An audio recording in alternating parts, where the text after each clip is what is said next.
امام حسین ابن علی رضی اللہ تعالیٰ عنہ نے دیکھا، قرآن کو جلدی سے کھولا، تلاوت کرنے لگے۔ اچانک خیمے کے دروازے پر دیکھا، آہٹ محسوس ہوئی تو اٹھا کر کے چہرہ دیکھا تو امام زین العابدین جبہ پہن کر کھڑے ہیں۔ کہا بابا اجازت دے دیں۔ مولا حسین تڑپ کر اٹھے، کہا زین العابدین میرے گھر میں اب بچا کون؟ میرے بعد ان بیویوں کو کون دیکھ بھال کرے گا؟ ان عورتوں کو کون لے جائے گا؟ اور میری نسل تم سے ہی تو چلنی ہے۔ امام سجاد زین العابدین کو مولا حسین نے روک دیا، بستر پر لٹا دیا اور کہا کہ اب میرا وقت ہے، میرا مقام ہے۔ اسی اسنا میں عورتوں کو کچھ نہیں کہا۔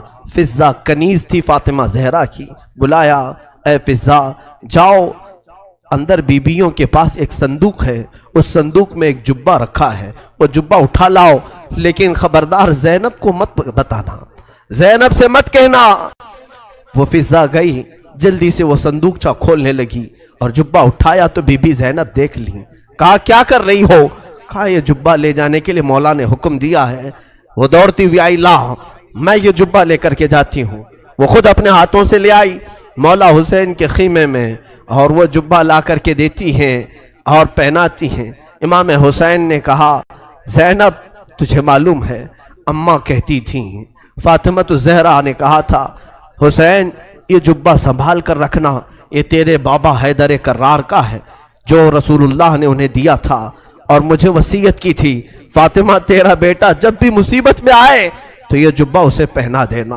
زینب کہتی ہیں سچ کہہ رہے ہو بھیا، مجھے بھی ماں نے کہا تھا کہ زینب حسین کبھی اگر مصیبت میں آ جائے، اگر وہ جبہ بھول جائے تو اپنی ہاتھ سے پہنانا۔ دونوں نے ایک دوسرے کو سمجھایا، ماں کی وصیت پر عمل کیا۔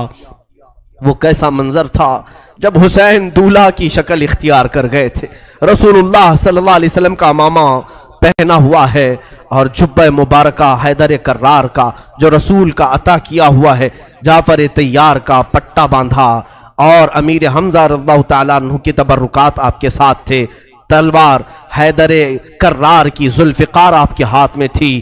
یہ سارا منظر پورے خیمے کو رلا گیا، جیسے کوئی جوان شہزادہ دولہا بارات میں جاتا ہے خیمہ حسین سے۔ یہ پوری تیاریوں کے ساتھ حسین ابن علی نکل رہے تھے۔ مجھے وہ منظر یاد کر کے بڑا دکھ ہوتا ہے۔ آج ہم اپنے حجرے سے کبھی نکلتے ہیں تو پھر یاد آتی ہے حسین تو خیمہ گاہ سے نکلے تھے قتل گاہ کی طرف، آج تو ہم امن کے لیے باہر نکلتے ہیں تو سج سنور کر کے نکلتے ہیں، وہ بارگاہ مولا میں نکل رہے تھے۔ اسی اسنا میں حسین ابن علی رضی اللہ تعالیٰ عنہ کرم اللہ وجہہ الکریم باہر جانے کی تیاری میں ہیں۔ بیویوں کی ایک آہ نکلی، بی بی زینب نے کہا اور بی بی سکینہ نے کہا، سارے گھر کی عورتوں نے کہا بابا بھیا آپ کس کے حوالے ہمیں چھوڑ جا رہے ہیں؟ حسین ابن علی نے پیچھے عورتوں کی طرف دیکھا، کہا میں تمہیں اللہ اس کے رسول کے حوالے کر جا رہا ہوں، سب خاموش ہو جاؤ، میرے بعد کوئی نوحہ نہیں کرنا، میرے بعد کوئی ماتم نہیں کرنا۔ اس کے بعد صبر کی تلقین کی اور پھر آخری وصیت یہ تھی خاندان نبوت کی بچیاں کبھی بے آبرو نہیں ہوتی، بے حجاب نہیں ہوتی، کسی کا پردہ ہٹنے نہ پائے، کسی کا حجاب سرکنے نہ پائے۔ ساری بیویوں نے سلام کیا، مولا حسین نکل کر اپنے گھوڑے ذوالجناح پر آئے۔ یہ بڑا عزیز گھوڑا تھا، حسین ابن علی کا بڑا وفادار گھوڑا ہے۔ ذوالجناح کو بھی ہم سلام پیش کرتے ہیں کہ حسین کی سواری پوری زندگی بھر وہ لے کر گھومتا رہا۔ ذوالجناح حسین ابن علی کی پیاس کی وجہ سے جب اسے پانی ملتا تو کبھی پیا نہیں کرتا تھا۔ یہ روایات بتاتی ہیں حسین ابن علی کے بعد اس گھوڑے نے کبھی پانی نہیں پیا، زندہ تو رہا لیکن کبھی پانی کو منہ تک نہیں لگاتا تھا۔ وہ ذوالجناح سوار جس کو تیار کر کے خیمے کے باہر کھڑا کیا گیا ہے، مولا حسین جیسی گھوڑے پر بیٹھے، بیویوں کی ایک الوداعی آواز آئی، کہ حسین جاؤ خدا تمہارا بھلا کرے، اللہ تمہارا محافظ ہے۔ گھوڑے کو ایڑ لگائی مگر گھوڑا آگے نہیں بڑھتا تھا، گھوڑا آگے نہیں جاتا تھا۔ ذوالجناح کو مولا حسین نے کہا اے ذوالجناح تو نے کبھی میری نافرمانی نہیں کی، آج تک تو نے میری کبھی حکمہ دولی نہیں کی۔ تو گھوڑے کو پھر ایڑ لگائی اور اس کے کان پکڑ کر کے کھینچا، وقت بہت کم ہے حسین کے پاس، چل آگے بڑھ، چل آگے بڑھ، آج تو اپنے جوہر دکھا۔ مولا حسین پکارتے رہے، گھوڑا آگے نہیں بڑھتا رہا اور گھوڑا جھک کر کے اشارے سے پیروں کی طرف دکھا رہا تھا۔ حسین ابن علی اتر کر کے دیکھتے ہیں بی بی سکینہ سامنے دونوں گھوڑے کے پیر پکڑ کر بیٹھی اور ذوالجناح سے کہتی ہے، اے ذوالجناح، کیا تو بابا کو آخری بار لے جا رہا ہے؟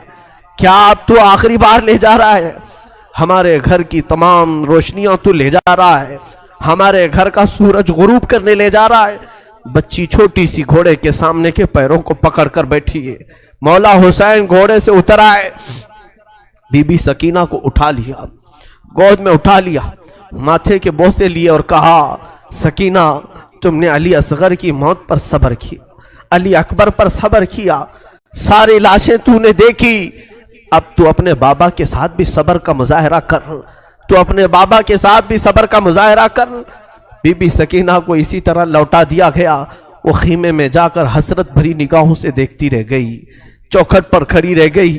مولا حسین نے گھوڑے کو ایڑ لگائی، گھوڑا چھڑانگ لگاتا ہوا میدان کربلا میں اتر پڑا اور جیسے ہی یزیدیوں کو للکارا، پھر ایک آخری خطبہ حسین ابن علی نے دیا۔ مولا حسین نے آخری خطبہ دیا، وہ خطبہ یہ تھا، حمد و صلات کے بعد آپ نے پکار کر کہا، اے یزید کی طرف سے آنے والے لشکریوں، کیا تم میری حیثیت کو نہیں جانتے؟ اگر تمہیں معلوم نہیں تو اب بھی بہت سارے صحابہ ہیں جنہوں نے رسول کی زبان سے میری تعریف میں، میری فضیلت میں جو حدیثیں سنی ہیں بیان کریں گے، جاؤ تم ان سے سن لو۔ صحابہ اب بھی باحیات ہیں، کیا میں فاطمہ کا بیٹا نہیں ہوں؟ کیا میں حیدر کرار علی مرتضیٰ کا شہزادہ نہیں ہوں؟ کیا رسول اللہ نے میرے لیے یہ نہیں فرمایا کہ حسن و حسین جنتی جوانوں کے سردار ہیں؟ کیا تمہیں معلوم نہیں میرے آقا میرے لبوں کے بوسے لیا کرتے تھے، میری گردن کو سونگھا کرتے تھے؟ کیا میرا خون تمہارے لیے حلال ہے؟ یہ تقریر اتنی لمبی ہو گئی، حسین ابن علی کی اس آواز پر یزیدیوں میں سناٹا چھا گیا، کئی لوگوں کی آنکھوں سے آنسو بھی نکل پڑے، اور یزیدیوں میں جب یہ ماحول ہوا تو شمر ذی الجوشن عمرو بن سعد جو بدبخت ازلی تھے، انہوں نے بھڑکانا شروع کیا اور بیچ تقریر میں ہی امام کے تیر برسانا شروع کیا۔ حسین ابن علی رضی اللہ تعالیٰ عنہ کے درمیان تقریر آپ کے لبوں کی طرف تیر برسانا شروع کیا، کہا کہ بند کرو اب اپنا بیان، تقریر بند کرو، مقابلے کے لیے تیار ہو جاؤ۔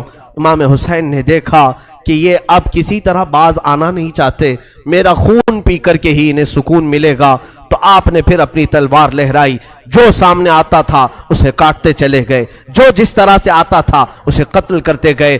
حسین ابن علی اتنی مرتبہ خیمے کی طرف آتے تھے اور اپنی بیویوں کو دیکھتے اور پھر چلے جاتے تھے۔ یہ دوپہر کا وقت تھا، ظہر کا وقت قریب آیا اور حسین ابن علی رضی اللہ تعالیٰ عنہ، اندازہ کرے وہ 56 سال کی بڑھاپے کی عمر ہے، جو 3 دن سے پیاسا ہے، 3 دن سے بھوک کی شدت الگ ہے، اور پھر جو جوانوں کی لاشیں اٹھایا وہ الگ مسئلہ ہے۔ میاں 2-4 اینٹیں اٹھاؤ تو تمہارے کندھے دکھنے لگ جائیں گے، 2-4 پتھر اٹھاؤ تو تمہارے ہاتھ میں ورم آ جائیں گے۔ ہم نے دیکھا ہے، اور تنہا حسین رضی اللہ تعالیٰ عنہ نے 1-2 نہیں تقریباً 40 لاشیں اٹھائی دن بھر میں، 40 سے زیادہ لاشیں اٹھائی، بچوں کی الگ، جوانوں کی الگ، بوڑھوں کی الگ۔ ان لاشوں کو اٹھا کر کے وہ بوڑھا جسم کیا کمزور نہیں ہوا ہوگا؟